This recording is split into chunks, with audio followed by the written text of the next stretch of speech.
На 6 октомври рододобивната компания Кречел Печ и американска компания отбелязаха 5-годишното си партньорство с демонстрационно образователно събитие, което се проведе в STEM центъра на Средно училище Свети Паисий Хилендарски, град Златица.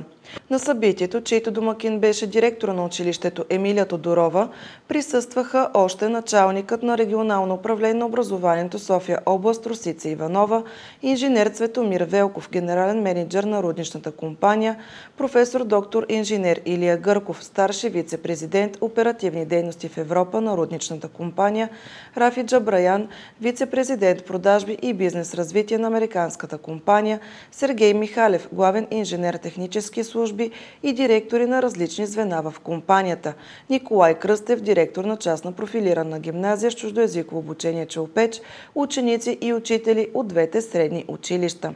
Домакините представиха своето училище и направиха множество демонстрации в STEM центъра.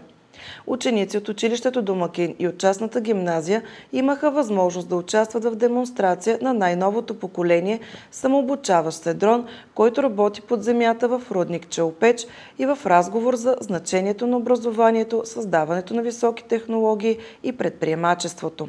Чрез партньорство между средните училища и бизнеса, рудничната компания се опитва да повиши интереса на младежите към науката, технологиите, инженерните науки и математиката, като покаже успешен пример в областта на приложното инженерство.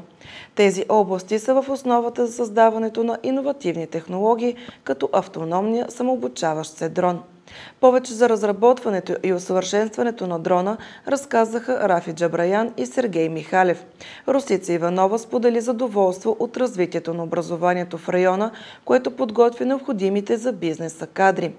Директорите на двете учебни заведения получиха подаръци от американската компания – дронове, като им беше поставена и задача да изработят едноминутни видеоклипове, с които да представят училищата си. От компанията бяха подготвили и индивидуални подаръци за учениците.